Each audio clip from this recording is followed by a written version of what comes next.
자, 여러분, 오늘은 노부인의 방문에 이제 다른 시각에서 초점을 맞춘 텍스트입니다. 제목이 여러분 여기 나와 있죠. 여성 억압 기제로서 그로테스크입니다. 그래서 이 내용은 요약이 되어 있지만 이 작품에서 이 그로테스크가 이 작가 듀렌마트가 표명한 현대 세계에 대한 인식, 또 현대 세계에 대한 비판, 이런 것과 연관된 겁니다. 그런데 이 그로테스크는 듀렌마트가 중요하게 여긴 것처럼 이 비판적인 어떤 성찰을 위한 그 거리두기도 물론 하고 있지만 그 관찰 대상에 대한 어떤 심리적 거리감을 불러일으키기도 합니다. 그래서 이 두 번째 측면입니다. 관찰 대상에 대한 심리적 거리감, 즉 여기서는 여자 주인공 차하나 시안을 대상으로 해서 이 인물에 대해서 너무 그로테스크하게 기이하게, 그죠? 뭐 의족이나 의술을 했다든지 또 그 어떤 복수의 화신으로서 그려지는 어떤 부정적인 측면이 지금 많이 나오죠. 그래서 이 분석을 통해서 이 여자 주인공 차하나 시안을 중심으로 표현되고 있는 그로테스크가 남성위에 굴림해서 남성 억압적인 그런 여성에 대해서 좀 혐오감과 거부감을 유발해서 기존의 그 남성 중심의 가부장적 질서에 좀 위협이 되는 그런 여성으로 묘사하고 있다는 거, 여성을 억압하는 그런 기제로 작동하고 있다는 것을 보려고 하는 것이 이제 이 텍스트의 내용입니다. 그래서 우선 여러분이 그로테스크라는 용어에 대해서 물론 어느 정도 의미는 파악하지만 조금 우리가 구체적으로 이 뭐 어원이라든지 먼저 그로테스크에 대해서 좀 알아보고 그 다음에 이제 작품 내용으로 들어가겠습니다. 먼저 이 듀렌마트의 이 희비극을 그 현대 예술의 그로테스크를 표현하는 대표적인 사례로 보통 사람들이 인식을 합니다. 듀렌마트도 역시 자신의 이 창작에 있어서 그로테스크의 중요성을 항상 의식하고 있었고, 또 인터뷰에서도 자기 자신을 나는 그로테스크 작가다 이렇게 또 말하기도 했습니다. 그래서 우리가 이제 오늘도 역시 이 듀렌마트의 대표작인 노부인의 방문, 이 작품도 역시 그로테스크와 연관성이 있는 작품이고, 그래서 여기 이 작품에 대한 연구서도 굉장히 사실 많습니다. 그런데 이것이 듀렌마트의 어떤 희비극 이론이나 현대 인식을 논하는 이런 연구도 있고, 또 작품 속의 그로테스크를 분석하고 그 그로테스크가 이 듀렌마트의 희비극 이론이나 현대사에 대한 인식과 어떤 연관성이 있는지도 연구하는 그런 연구가 많이 나와 있습니다. 그런데 오늘 우리가 읽게 되는 이 텍스트는 이 작품에 나타나는 그로테스크를 이 작가 듀렌마트의 연극 이론이나 어떤 현대사에 대한 인식을 제외하고 이 그로테스크의 개념이나 그 기능 자체에 우리가 좀 더 초점 맞춰서 이제 고찰할 겁니다. 자, 그러면 그로테스크의 어원과 특징에 대해서 우리 잠깐 보도록 합시다. 자, 이 부분 조금 화면을 크게 할까요? 여러분 글자가 조금 작죠? 자, 이 그로테스크라는 어원은 1480년까지 거슬러 올라갑니다. 이탈리아의 지하 동굴에 고대 로마 제국 유적이 발견됐는데, 거기에 이제 지하 통로나 또 고대 네로 황제 알죠? 복군 네로 황제의 그 황금 궁전의 이제 일부인데, 그곳에 보면 벽과 천장에 장식되어 있는 그림에 보니까 식물이나 동물이나 또 인간 또 다양한 어떤 신화상에 어떤 나오는 그런 영웅이나 신들이나 이런 형상들이 전부 혼합되어서 그려져 있었습니다. 예를 들어서 식물의 뿌리나 이런 식물 등굴 위에 꽃송이가 사실은 있는 게 맞는데 사람 머리가 그려져 있다든지, 또 상체는 사람인데 하체는 동물이 되어 있다든지, 이건 신화상에도 나오지 않습니까? 그죠? 반인 반마 이런 영화에서도 많이 이런 게 나오죠. 이제 신화상의 그 어떤 내용을 차용한 건데, 그래서 이런 게 다 사실은 현실에는 존재하지 않는 상상의 이미지들이거든요. 그래서 이런 그 어떤 로마 이외의 지역에서도 이런 종류의 어떤 장식 미술이 사실은 다른 데서도 많이 발견이 되었답니다. 그래서 이를 지칭하는 용어로 이탈리아에서 그로타라는 말이 이탈리아어로 동굴이라는 뜻인데, 그래서 여기서 유래해가지고 라 그로테스카, 그로테스코 뭐 이렇게 체면에 사용되었습니다. 그게 나중에 어원적으로 이제 그로테스크로 전환이 되는데, 이러한 장식 미술은 그 비현실적인 성격 때문에 물론 한편으로는 비난을 받기도 했지만 사실 현실이 존재하지 않은 거니까 이게 뭐 엉터리다 가짜다 이렇게 비난도 했겠죠, 누군가. 그렇지만 또 다른 한편으로는 보는 사람한테 굉장히 놀랍고 현실이 아니니까 좀 어떻게 보면 약간 이질적이니까 그 나름대로 매혹이 있을 수 있죠. 그렇지만 또 우리 일반적인 어떤 일상생활에서 접할 수 없으니까 조금 불편하고 또 공포심도 줄 수 있고 뭐 이런 느낌, 그죠? 그래서 이게 특히 예술가들한테 새로운 매력으로 받아들였습니다. 아무래도 예술가들은 좀 어떤 상상에 의한 상상의 날개를 펼쳐서, 그죠? 신선한 것을 추구하지 않습니까? 그죠? 그래서 이 양식이 르네상스 시대 이탈리아 화가들에 의해서 먼저 받아들여져 가지고 나중에 다른 곳으로 전파가 됩니다. 그래서 명칭이 이제 그로테스크로 이제 바뀌게 되는데, 기본적으로 이 그로테스크는 이질적인 것들이 결합되어서 불합리하거나 좀 비현실적이거나 비정상적인 그런 형상을 이루는 게 그로테스크입니다. 그러니까 전혀 어울리지 않는 것들이 결합하고 어떻게 보면 서로 공존하는 것이 불가능한 그런 것들이 공존하고 대립되는 것들이 하나로 집합체로 뭉쳐져 있고 이렇게 해가지고 그로테스크의 토대가 이제 마련되는데, 예를 들자면 뭐 사람과 동물의 결합, 아까 반인 반마처럼 상체는 사람인데 밑에 하체는 말이고 신화에서 나오지 않습니까? 그죠? 또 뭐 페가소스 이런 것도 있죠. 말에 날개가 달린 뭐 이런, 그죠? 그리고 생물과 무생물이 결합했다든지 여성성과 남성성이 결합했다든지 죽음과 살아있는 어떤 생동성이 결합했다든지 또 섬뜩함과 코믹함이 결합했다든지 이렇게 서로 대립적인 것들이 결합한 예입니다. 그런 사례인데, 그래서 또 한 가지 사실 중요한 점은 이 그로테스크와 관련된 어떤 불합리성, 비현실성, 비정상성, 이런 것에 대해서, 그리고 강도를 감지하는 이게 얼마나 강하냐, 불합리하고 비현실적인 게 얼마나 강하냐, 그 다음에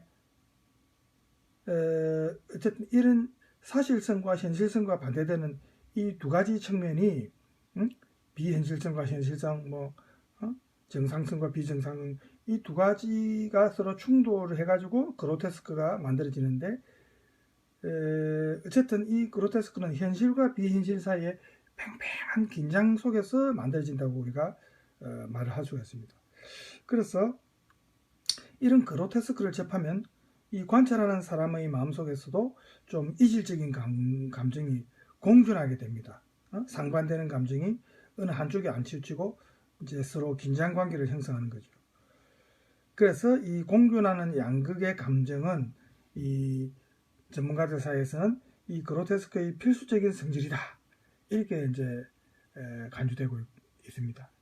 예를 들어서 관찰자가 좀 웃기면서도 섬뜩하다고 느끼거나 또 뭐 불쌍한데도 좀 혐오스럽다고 느낄 수 있다든지 또 아름다운데도 참 잔인하다든지 또 역겨우면서도 매혹적이라든지 이렇게 이질적인 느낌을 동시에 느낄 때 이게 이제 그로테스크하다는 거죠.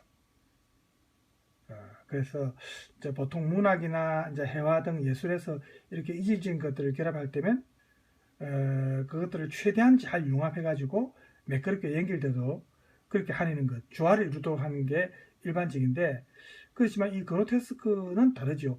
오히려 이질성을 적나라하게 드러내고 이렇게 이질적인 것들이 결합된 그런 어떻게 보면 거친 그런 측면이 의도적으로 관찰자를 좀 신경을 거슬리게 한다든지, 그래서 그로테스크에서 이렇게 과장되고 좀 왜곡되고 또 일그러지고 하는 이런 방식이 많이 사용되는 것은 이게 바로 관찰자에게 이런 이질성의 결합을 더 적나라하게 드러내고 이런 거슬리는 느낌을 좀 더 강하게 불러일으키기 위해서입니다. 그래서 이런 이질성의 결합이 노골적으로 드러나면서 뭔가 거슬리는 느낌을 받게 되는 관찰자는 그 대상을, 그 자기가 보는 관찰 대상을 편안하게 향유할 수는 없죠. 관찰자의 마음속에서 좀 이런 그 불편한 느낌이나, 그죠? 그래서 감정을 이입하지 못하거나 몰입하게 되지 않고 거리를 두게 되죠. 그래서 이렇게 거리를 두는 것은 심리적인 거리감이니까 이 일거지고 왜곡된 이 기괴한 대상을 좀 멀리하고 싶다든지, 아니면 그 비정상적인 존재를 자신의 정상적인 존재와 비교해가지고 부정적인 감정이 드는 경우가 많겠죠. 그래서 한마디로 말하면 이 그로테스크를 통해서 거부감이나 어떤 반감, 혐오감 등이 발생하는 겁니다. 또 다른 한편으로는 이러한 거리감이 이성적 사유나 성찰을 유도하기도 합니다. 왜냐하면 우리 그때 베르톨트 브레이트의 수사극 이론에서도 봤지만 거리감을 둘 때 좀 더 객관적이고 비판적인 어떤 태도가 가능한 거죠. 배우한테 몰입돼 버리면은 그렇게 할 수 없댔죠. 그래서 마찬가지입니다. 여기서도 대상에 몰입하지 못한 상태에서 관찰자가 자기가 접한 이 그로테스크의 불합리하거나 비현실적인 어떤 측면을 자기가 익숙히 알고 있는 어떤 현실성이나 정상성의 기준과 비교해가지고 이건 도대체 뭐가 문제지? 뭐가 좀 이상한 거지? 이렇게 생각을 하도록 한다는 거죠. 그죠? 그래서 우리가 그로테스크에 대해서 이 정도로 이제 우리가 충분히 이제 알았다고 봅니다. 그러면 이제 넘어가서 이 여성 억압 기제로 작동하는 그로테스크 요 내용을 봅시다. 먼저 이 노부인의 방문에서 등장하는 주인공인 차하나시안과 관련된 그로테스크를 봅시다. 비인간성과 거세하는 여성, 이 두 가지 용어로 압축하고 있습니다.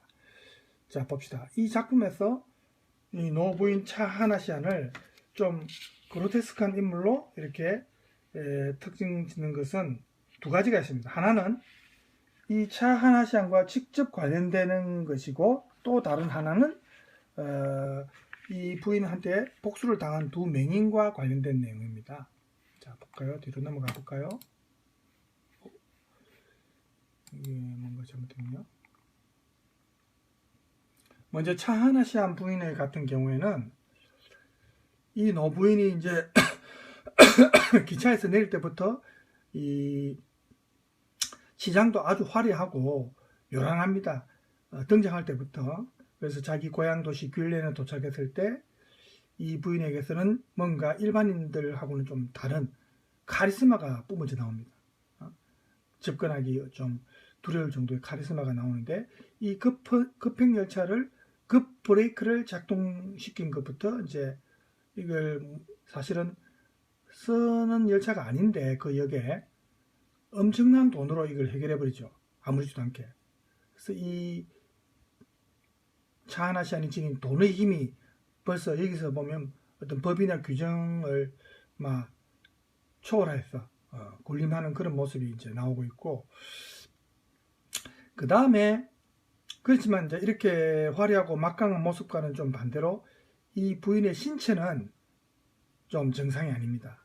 그래서 이 사실은 과거 연인이었던 이 알프레드 1과 이 차하나시안이 45년 만에 만나서 나누는 대화에서도 드러납니다. 대화를 한번 볼까요? 1과 대화.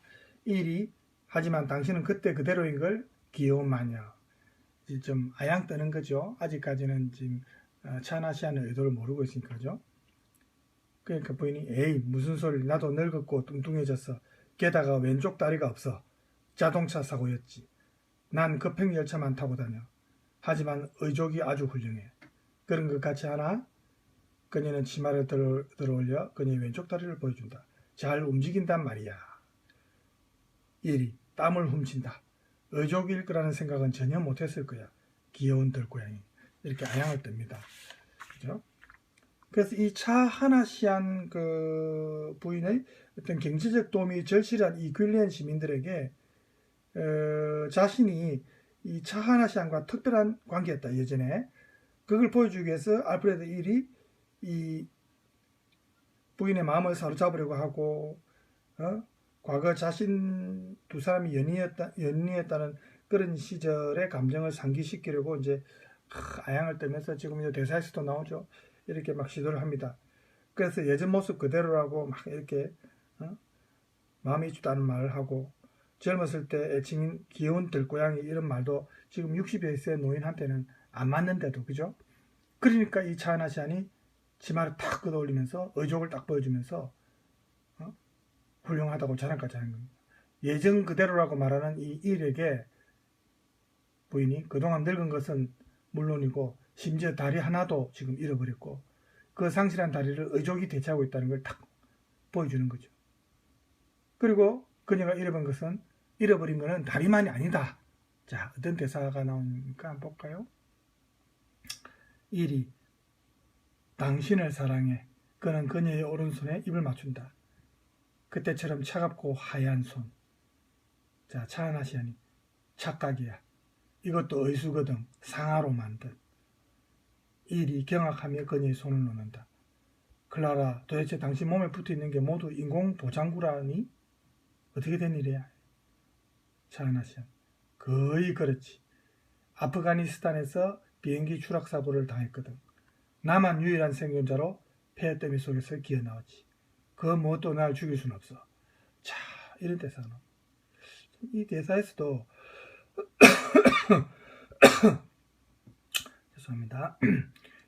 알프레드 1은 과거의 감정을 다시 상기시키려고 막 그렇게 하면서 사랑을 고백하고 이 차하나시안 손에 입을 맞추고 이렇게 아양을 뜹니다. 자신들의 관계가 변함이 없다고 이렇게 여자를 설득하려고. 그런데 이번에도 이 차하나시안은 전혀 무덤덤하게, 그죠? 무덤덤한 어투로 아니면 냉정한 어투로 이 알프레드 1이 입을 맞춘 손이 의수임을 말하죠. 그래서 자기 손에 차가움이라는 감각이 더해짐으로써 이 인간의 온기가 이제는 없다 라는 게 우리가 이제 상징적으로 이제 느낄 수 있는데, 거기에다가 비행기 추락 사고로 다리와 손뿐만 아니라 몸의 거의 대부분이 보장구입니다. 거의 반 정도는 인조인간처럼 지금, 그렇죠? 인공적인 신체로 지금 대체되어 있습니다.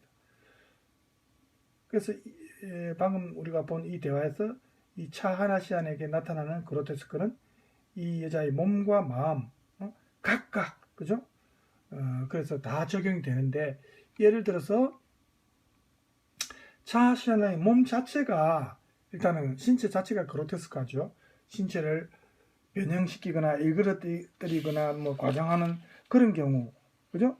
이게 뭐 정상인 신체 혹은 변형되거나 일그러지거나 어떤 과장된 신체 뭐 이렇게 서로 다른 이질적인 요소가 하나의 몸을 이루고 있으니까, 그죠? 그래서 이러한 몸은 비정상적인 것으로서 그로테스크와 강한 어떤 친밀감이 있습니다. 그죠? 그리고 이 부인의 몸이 어쨌든 이런 신체니까 또 의수와 의족 등 인공장치 부분과 인간의 피와 살로 된 부분이 다 섞여 있죠. 하나의 몸을 이루고 있죠. 그래서 이런 몸이 아까 앞에도 나왔지만 뭐 기계적인 거하고 생물적인 것이 혼합된 거고, 살아있는 것과 죽은 것, 자연적인 것과 인공적인 것이 기괴하게 몽타주된 거 아닙니까? 그래서 이 연극에서 차하나시안이 의족을 자신의 몸에 조립해서 끼워 넣는 그런 장면도 나오는데, 바로 이러한 기괴한 어떤 몽타주를 말 그대로 실행해 보이는 장면이 나옵니다. 그래서 차하나시안은 육체적으로도 그로테스크하고 괴물적인 어떤 그런 모습을 보여주는 겁니다. 그 다음에 두 번째는 여기 나오죠. 의족과 의수 등이 드러날 때 이 부인의 무감정, 또 냉정하고 감정이 없는 이런 모습이 좀 더 그로테스크한 어떤 특징을 더 강하게 보여줍니다. 그래서 작가 듀레마트는 이 의족과 의수가 충격적으로 드러나기를 사실은 의도한 거죠. 우리가 사실은 의족이나 의수를 하면 좀 불쌍하고 동정심이 일 수도 있는데, 그죠? 실제로는. 그런데 작가 듀레마트는 반대를 이제 의도해서 글을 쓴 거죠. 의족과 의수가 좀 더 충격적으로 드러나기를 의도했고, 그래서 알프레드 1이 달콤한 말을 속삭일 때 완전히 찬물 끼얹듯이 의족과 의수를 탁 등장시키는 거 아닙니까? 그죠? 그래서 알프레드 1 쪽에서는 감상에 빠지면서 사랑을 고백하는데 그 고백을 받은 이 차하나시아는 아무런 감정 없이 자신의 의족과 의수를 드러내는 거 아닙니까? 그래서 이 부인의 초점은 알프레드 1의 말 중에서 뭐 사랑이 아니라 그때처럼 여기에 맞춰져 있는 겁니다. 그때 사실은 자기가 버림받았던 때를 지금 의미하는 거죠. 그래서 마치 사실을 체크해 주듯이 그때의 그 손이 아니라 이제는 의수다. 한때 사랑했던 그 시절의 그 손이 아니다 이 말입니다. 의수고, 그리고 이 부인의 이러한 무감정이 알프레드 1의 감상을 완전히 내몰아 버리고, 또 알프레드 1의 입맞춤은 마치 마네킹에 입을 맞추는 것처럼 기괴한 장면이 되어버리죠. 그래서 깜짝 놀라가지고 자기도 모르게 의수를 놓아버리죠. 알프레드 1이. 그래서 이런 반응에는 의수에 대한 본능적인 거부감이 사실은 드러나는 겁니다. 그래서 이 알프레드 1의 감정과 이 차하나시안의 어떤 냉정함, 무감정이라는 두 가지 이질적인 요소가 충돌하면서 이 부인의 신체가 지닌 그로테스크가 더욱더 분명하게 관객들한테 다가서는 거죠. 그래서 이런 차하나시안은 사실은 감성이 결여된 마치 로봇 인간 같은 그런 느낌을 우리가 받을 수가 있고, 몸뿐만 아니라 마음도 지금 비인간적이라는 인상을 주죠. 그런 느낌 받을 수 있습니다. 그 다음에 자 넘어가서 이 차하나시안의 복수와 연관된 두 명의 맹인이 나옵니다. 차하나시안을 환영하는 행사가 이제 끝나고 무대 위에 이제 이 행렬을 정리하기 위해서 경찰만 남는데 이때 두 남자가 이제 등장합니다. 모습은 좀 넓고 작고 뚱뚱한 두 남자입니다. 서로 손을 붙잡고 대화를 나눌 때 작은 목소리로 서로 같은 말을 두 번씩 반복하고 뭐 이러는데, 이 두 사람은 경찰이 자신들을 남자들이라고 호칭하니까 깜짝 놀라며 저 사람이 우리를 남자로 여기네 이런 말까지 합니다.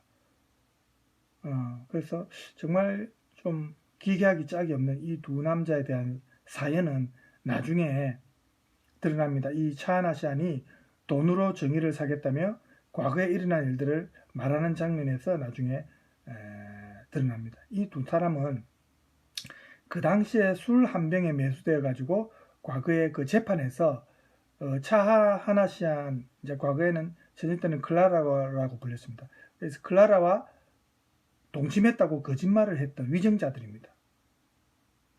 그래서 그 재판 이후에 두 사람은 각각 캐나다와 호주로 이민을 갔지만,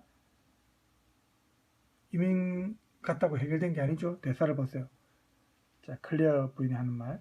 내가 너희들을 어떻게 했는지 이제 말해봐. 코비, 로비. 자, 이름이 코비, 로비입니다. 옆에서 집사가 이제 말하게 이렇게 말을 하니까 두 사람이 부인께서 우리를 찾으라고 시켰어요. 부인께서 우리를 찾으라고 시켰어요. 집사가. 그리고 토비와 로비가 너희들을 어떻게 했지?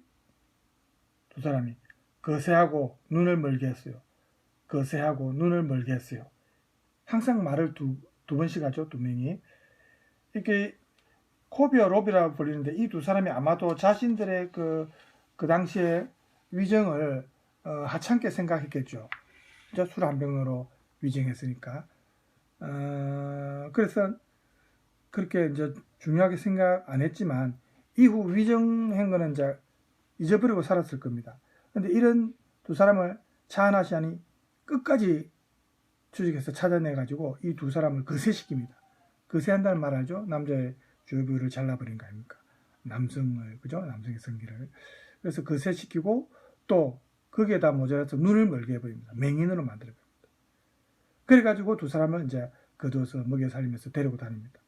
그래서 이 차하나시안이 이 두 사람을 마치 복수의 기념품처럼 자기 곁에 두고 앞으로 이 알프레드 1에게 행할 그 복수의 완성을 준비하는 겁니다.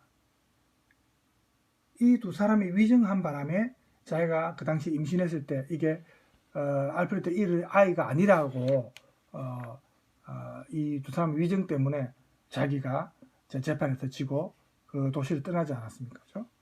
그래서 이 차하나시안에게 복수를 당한 이 두 맹인은 세 가지 측면에서 좀 그로테스크한 특징이 있습니다. 볼까요? 먼저 남성성과 여성성을 결합합니다. 왜냐하면 두 사람이 지금 남성의 성기를 잘렸지 않습니까? 거세 당했습니다. 그래서 경찰과 대화할 때 우리가 알 수 있듯이 스스로를 자기 스스로는 남성이라 얘기하지 않습니다. 우리 옛날에 그 왕족 시대 때 그 내시 있잖아요. 내시.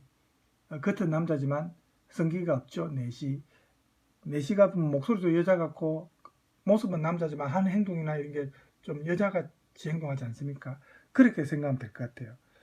그래서 자기 스스로 이제 이 사람들은 남성이라 생각 안 하는데 남자인데도 둘이 손을 잡고 다닌다든지 이게 이제 서양 문화권에서는 남자 둘이 손 잡으면 동성애자라고 이제 호모로 생각을 한답니다. 그래서 우리 한국에서 하듯이 조금 만약에 그래 해버리면 오해를 받기 쉬워요. 그죠? 문화 차이인데. 그래서 또 이 사람들의 말투나 행동, 거지나 웃음소리나 이게 여성을 연상시킵니다. 그래서 차하나시안의 몸에서 인간과 기계가 어떤 경계가 무너지면서 아주 그로테스크한 느낌을 주듯이 이 두 맹인에게서도 남녀라는 어떤 경계가 무너지면서 좀 아주 기괴한 그런 느낌을 줍니다. 그래서 이게 이제 첫 번째 특징이고, 두 번째는 성인과 어린아이의 결합. 이 두 사람이 과거 재판에서 이 차하나시안과 잠자를 했다고 위정을 했으니까 어떻게 보면 이 차하나시안과 비슷한 연령대입니다. 그런데 이미 두 사람은 노인이에요. 그리고 이들이 구사하는 어휘나 문장은 반대로 어린아이처럼 그렇게 들립니다. 그래서 이 두 맹인이 아주 아이들이 사용하는 그런 단순한 문장, 단어 몇 개로 대답을 한다든지, 또 그것도 두 번씩 반복해서 말하죠. 마치 어른의 질문에 이제 아이가 대답하듯이 그런 느낌을 줍니다. 그래서 일행에게도 이들은 어린아이 취급을 당합니다. 그죠? 예를 들어서 이제 기자들에게 과거의 일을 흘린 이 두 남자를 갱단 출신의 로비가 어린아이를 혼낼 것처럼 귀를 잡아 끌고 온다든지 채찍을 들고 서 있는 토비를 보고 이 두 남자가 토비한테는 안 간다고 떼를 쓴다든지 이런 장면을 보면은 노인과 아이가 결합된 것처럼 그런 그로테스크한 모습으로 비춰지고, 세 번째는 비극성과 희극성의 결합입니다. 왜냐하면은 비록 죄가 있지만 하루아침에 거세를 당해버리니까 남자의 성기가 잘렸다는 거 아닙니까? 또 눈이 멀었지 않습니까? 불구가 되어버리죠. 좀 비극 아닙니까? 사실은. 그죠? 위정한 것도 물론 잘못이지만 그 대가가 너무 비극적이죠. 그런데도 이렇게 가혹한 일을 당한 몸으로도 이 두 남자가 하는 거 보면 어린애처럼 항상 유쾌하게 자신들이 앞을 못 본다는 사실을 말하는 그런 대사에서도 유쾌하게 말을 한다든지, 날마다 갈비와 햄을 먹게 되어서 너무 좋다든지 이런 표현을 합니다. 어린아이처럼 혼도 나고 그런 장면도 나옵니다. 귀를 잡힌 채 끌려간다든지 아프다고 소리 지르고 막 이렇게 하거든요. 떼를 쓰고. 이게 이제 관객의 웃음을 유발하는데 이게 비극성과 희극성이 지금 섞여 있는 거예요. 이게 잔인한 복수를 당한 몸으로 만들어내는 웃음이죠. 그래서 이걸 관객은 의식할 수밖에 없기 때문에 이 웃음은 사실은 가벼운 마음으로 우리가 웃을 수 있는 그런 웃음은 아니고 좀 비극이 일어난 몸으로 만들어낸 그런 희극, 이것도 그로테스크하다는 겁니다. 일종의 희비극이지만 그로테스크한 그런 어떤 특징을 보여준다는 거죠. 자, 그래서 우리가 이제 이 차하나시안 부인과 관련해서 두 가지 특징을 말했죠. 앞에서 비인간성과 거세하는 여성. 그래서 우리가 이 부인이 자기를 통해서 만들어지는 이런 그로테스크가 자기의 비인간성을 이제 부각시켜 주는데, 의족과 의수가 이 부인의 신체가 완전히 못하다는 것을 보여주면서, 또 좀 더 나아가면 인간적인 어떤 온기, 이런 게 이제 사라졌고 마치 기계 같다는 느낌, 로봇 같다는 느낌. 그래서 이 차하나시안에게 비인간적이라는 그런 캐릭터가 지금 만들어지는 거예요. 그리고 이 캐릭터는 차하나시안의 무감정적인 그런 어떤 대사나 행동을 통해서 더욱 강조됩니다. 이 부인이 여러 사고를 당해가지고 이 외과 의사의 칼에 의해 마치 토막난 것처럼 팔다리를 잃게 된 것을 아무런 감정도 섞지 않고 사실만 말합니다. 무덤덤하게. 또 그 일들이 얼마나 충격적이었는지, 불행했는지, 정말 여성의 몸으로 감당하기 힘들었을 건데, 이런 걸 말할 때 자기 감정을 표현을 안 합니다. 그래서 알프레드 1이 감상에 빠지면서 이 부인에게 옛날처럼 사랑의 감정을 불러일으키려고 막 아무리 애를 써도 이 부인은 무감정하게 일관하죠. 왜 그렇게 했어요? 지금 복수심에 불타서 왔는데 이게 무슨 그 감정이 그 동조하겠습니까? 이란한테. 그죠? 또 내 이름이 나오는 동조.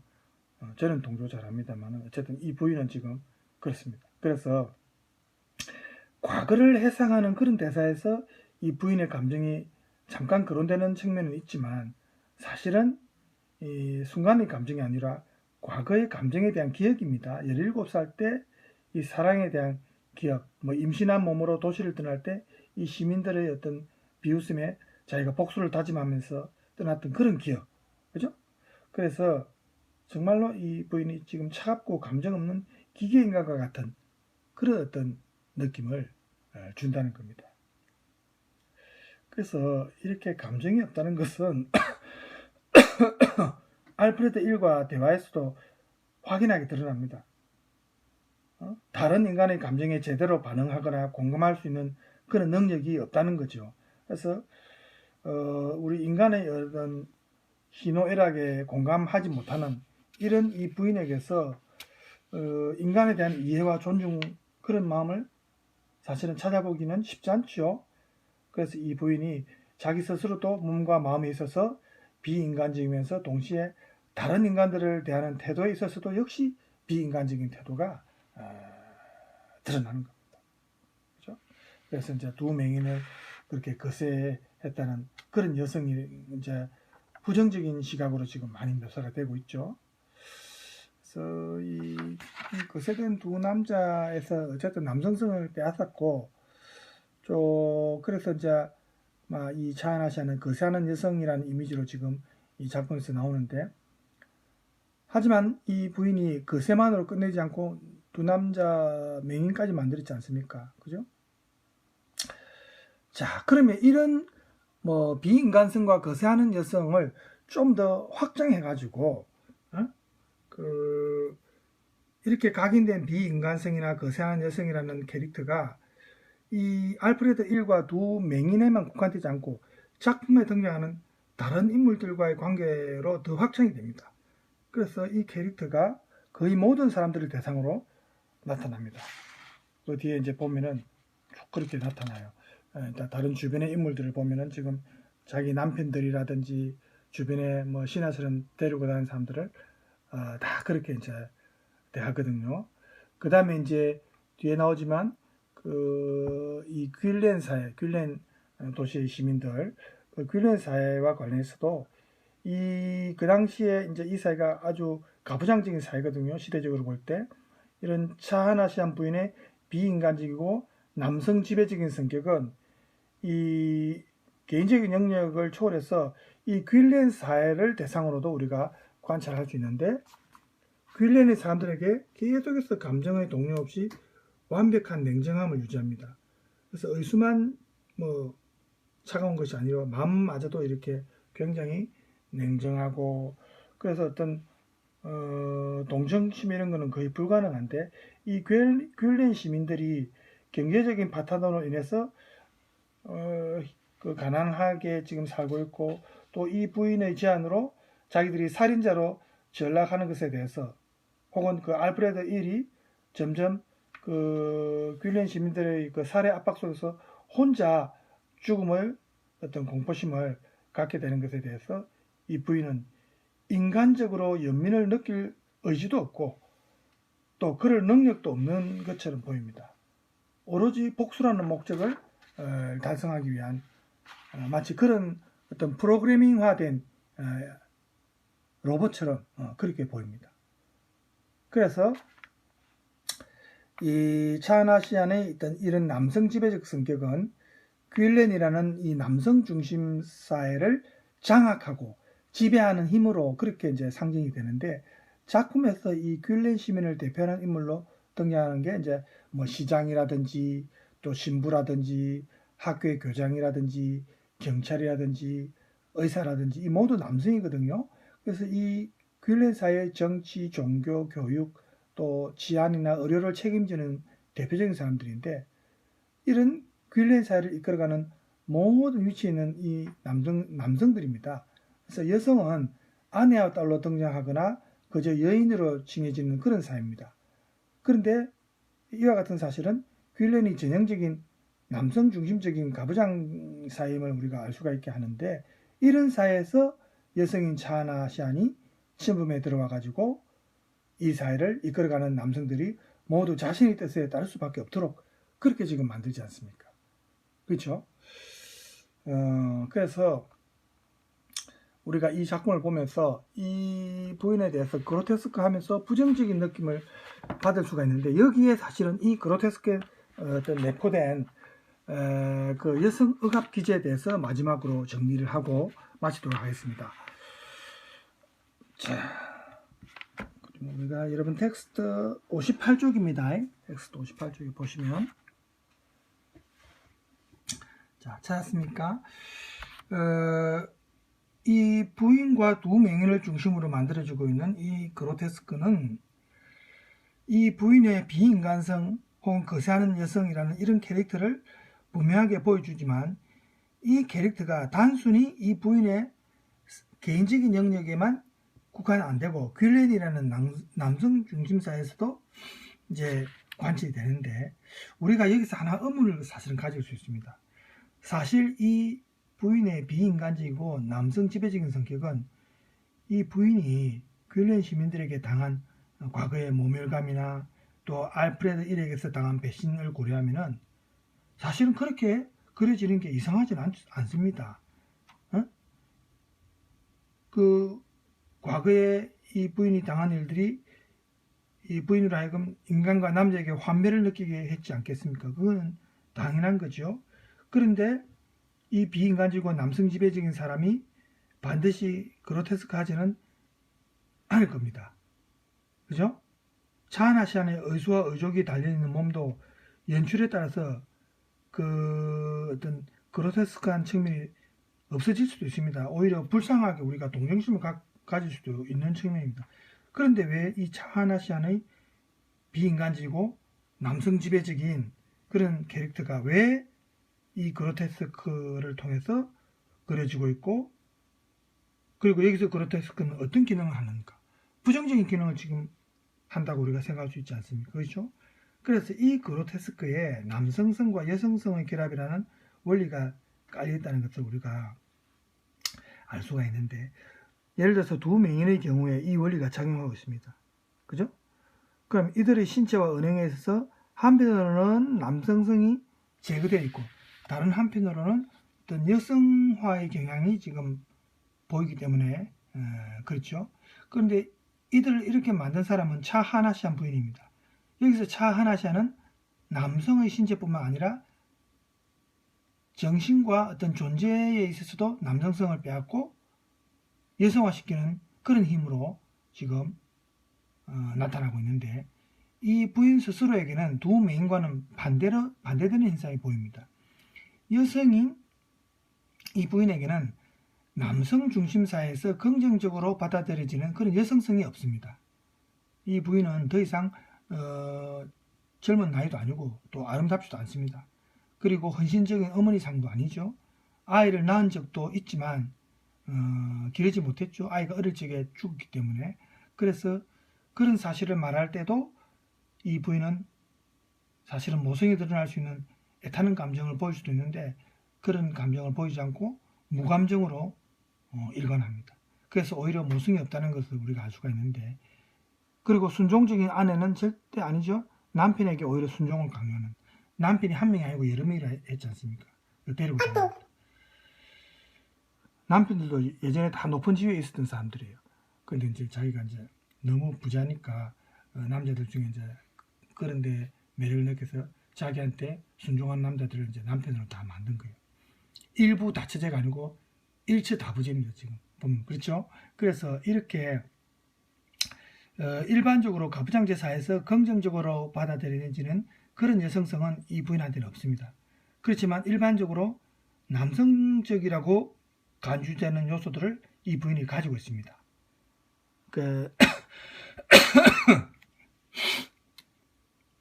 젠더 심리학이라는 측면에서 볼 때, 여러분 젠더란 말은 육체적 성이 아니고 사회적 성을 말하죠. 그래서 이 젠더 심리학적 측면에서 남성성은 4가지 요소입니다. 그러면 뭡니까?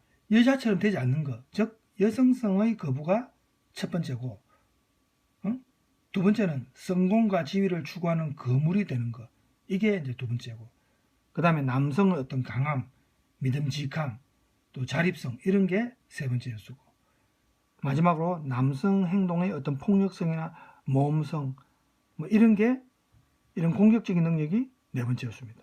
이 4가지 요소가 사실은 차하나시안 부인에게 대체적으로 갖춰져 있습니다.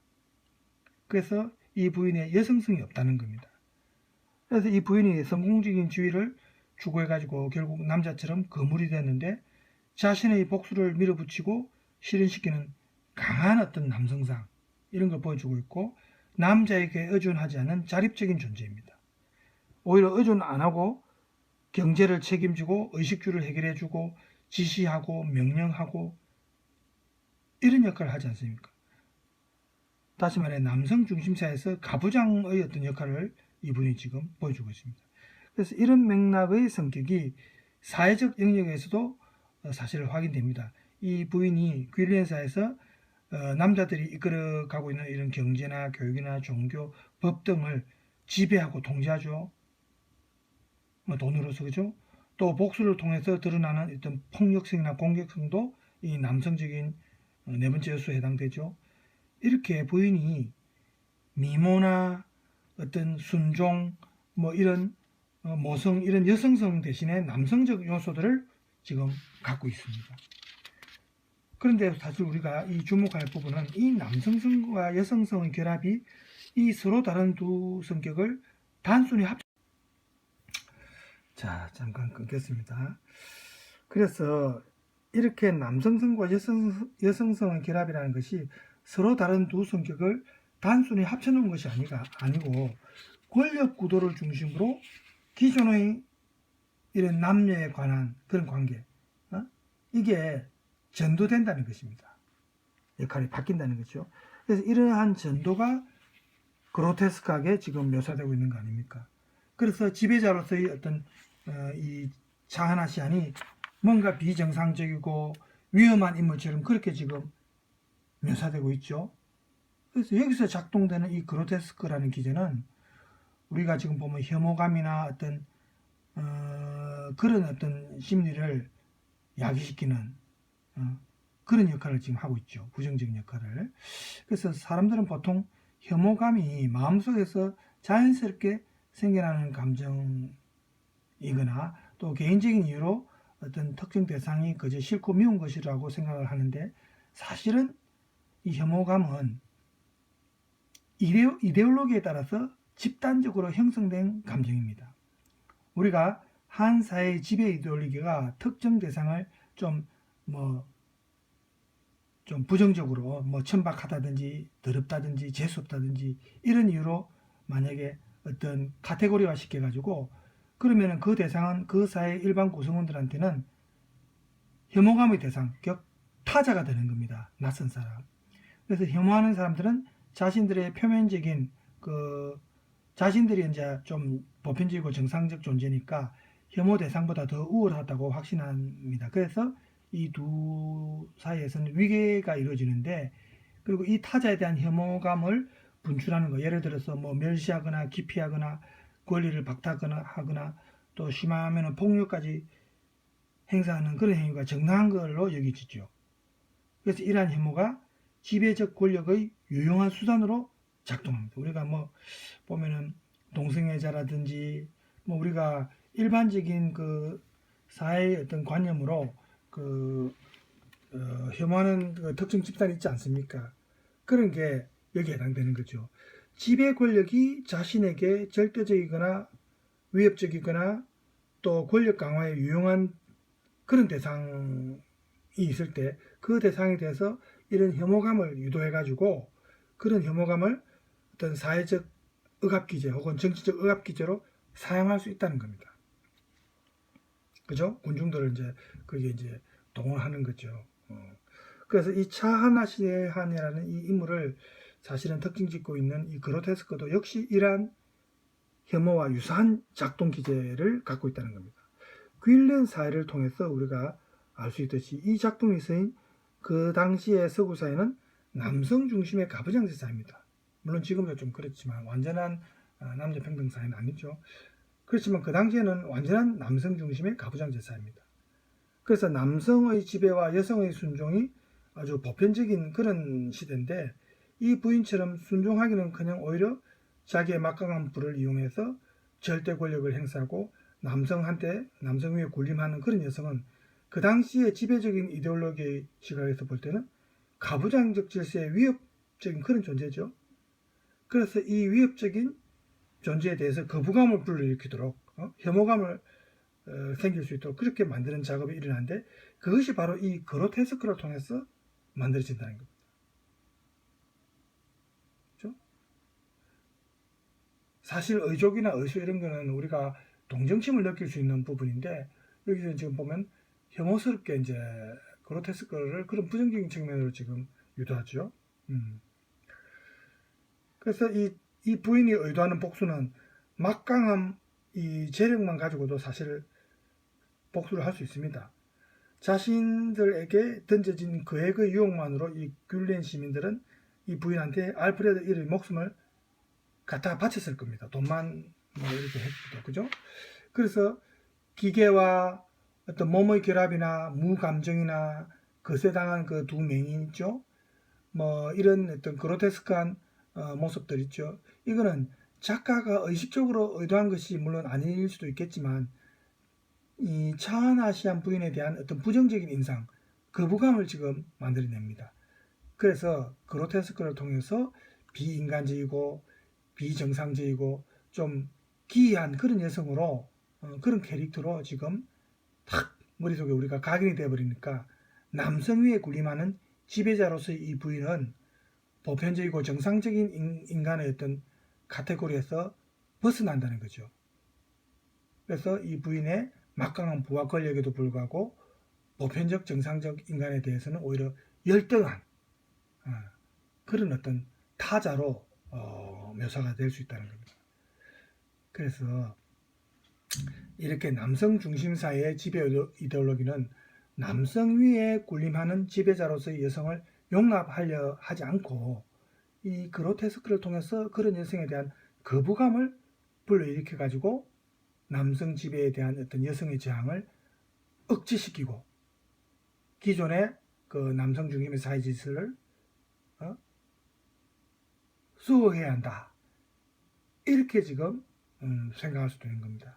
그래서 사실 우리가 뭐 지배하는 남성, 피지배 당하는 여성을 뭐 둘러싸고 권력 관계가 이제 사실은 핵심이지만 이 작품에서, 그렇지만 이 작품에서 그로테스크는 이러한 핵심인 권력 관계를 뭐 인간 대 비인간 혹은 정상 대 비정상, 보편 대 기괴함, 그로테스크 이렇게 이제 서로 대립하는 것으로 좀 위장해 가지고, 그러면 사람들은 이 배우의 권력 관계를 간파하기 이전에 이미 감정적으로 벌써 이런 거부감이나 반감을 가질 수 있겠죠. 남성은 지배하고 여성은 복종한다는 그런 관념이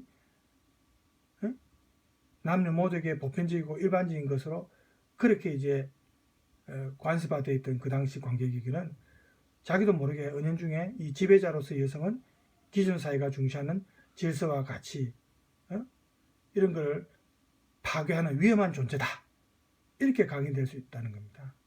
그렇게 자연스럽게 지배자로서의 여성이 이 가부장제의 규범과 원칙을 깨뜨리고 거기에서 벗어나는 괴물이나 악녀로 비판받고 거부당한다는 겁니다. 그래서 우리가 이 작품에서 차하나시안 이 부인을 중심으로 나타나는 그로테스크는 남성 중심 사회의 위협적인 그런 여성을 억압하고 그런 여성에 대한 부정적인 이미지를 각인시켜 가지고 기존의 남성 지배를 좀 더 굳건히 하는데 사용되고 있다고 그렇게도 사실 볼 수가 있는 겁니다. 그래서 이런 우리가 보는 시각에 따라서 얼마든지 이런 우리가 해석을 또 할 수 있다는 거죠. 우리가 작품을 읽을 때 단순히 줄거리에만 집중할 게 아니고 이렇게 여러 가지 다른 관점에서 보면은 좀 더 그 작품을 재밌게 볼 수 있는 거죠. 그래서 노부인의 방문이라는 작품이 세계적으로 유명한 작품이었지만 이렇게 다양한 해석이 가능하다는 겁니다. 지금 시간 관계상 제가 동영상을 보여주기에는 너무 지금 시간이 많이 흘렸는데 짧은 것만 몇 개 지금 언어로 된 이 작품에 대한 일종의 소개입니다.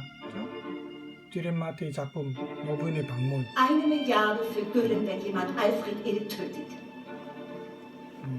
부인이죠.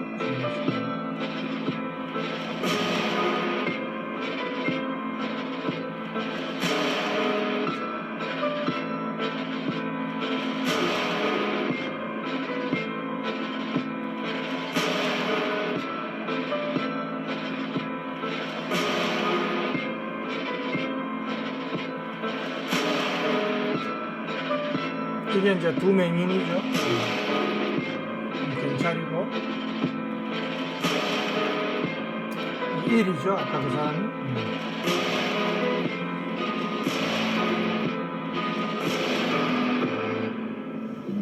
Ihr könnt mich töten. Ich klage nicht, protestiere nicht, wehre mich nicht. 이게 알프레드 1입니다. Aber euer Handeln kann ich euch nicht abnehmen. Schade.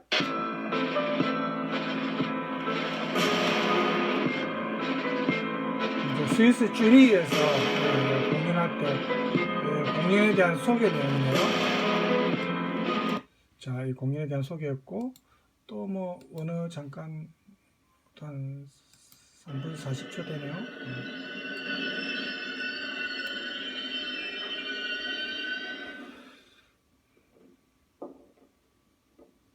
차하나시안 부인이죠. Ich denke, in erster Linie war das Anliegen von Dürrenmatt, die Käuflichkeit des Menschen vorzuführen, die Macht des Geldes, die leider immer aktuell ist, dass sich Menschen kaufen lassen. Darum geht es in dem Stück. Und das zweite für mich fast noch wichtigere Thema ist halt auch diese dramatische, traurige Liebesgeschichte mit dem Alfred Ill. 비극적인 연극이라고 얘기를 하고 있죠. 비극과 이익의 공존하는. Nenne mich, wie du mich immer genannt hast. Mein Wildkätzchen. Wie noch? Mein Zauberhexchen. Ich nannte dich mein schwarzer Panther. Ja, bin ich noch. Die Claire Zachanassian. 여기서는 이제 일이 나이 든 할아버지처럼 나왔고 부인도 좀 더 늙은 모습이 나오는데 조금 더 현실적으로 분장했네요. 그죠? War sicher mal ein tolles, sehr lebenslustiges, auch ein bisschen frivoles 이 두 junges Mädchen. 맹인입니다. Und ist durch diese Enttäuschung, die sie erlebt hat, diesen furchtbaren Verrat, zu einer ziemlich harten Person geworden. Eine tüchtige Geschäftsfrau, aber vor allem gegen Männer, halt weil sie so enttäuscht wurde, schon auch ziemlich rücksichtslos. Will ich gleich erklären, dass ich bereit bin, Güllen 1 Milliarde zu schenken.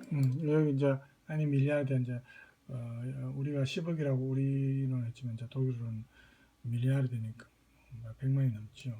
500 Millionen der Stadt und 500 Millionen verteilt auf alle Familien.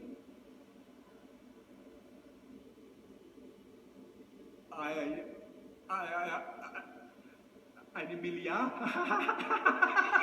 100만 장자라는 밀리아르드. Eine Milliarde? Unter einer Bedingung. 저희가 이제 이 빌린 씨한테 돈을 기부하고 이제 지금 빌린 시민들이 너무 좋아하는 거죠. 아직 조건을 말을 안 했어요. Eine Milliarde für Gülen, wenn jemand Alfred Ill tötet.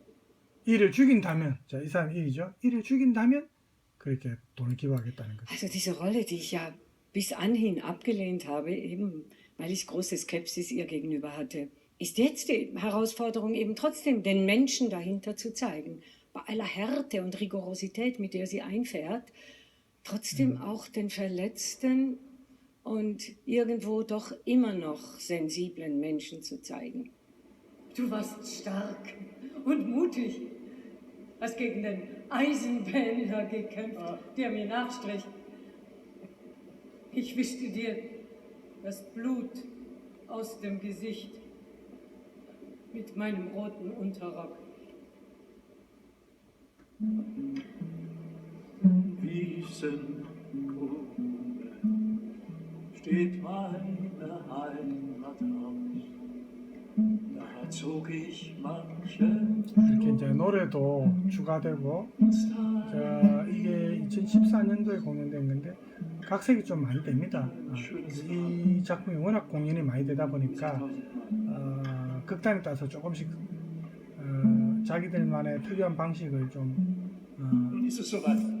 섞어서 하겠죠. 그래서 이제 조금 더 내용이 막 신선함을 유지할 수 있도록 그렇게 합니다.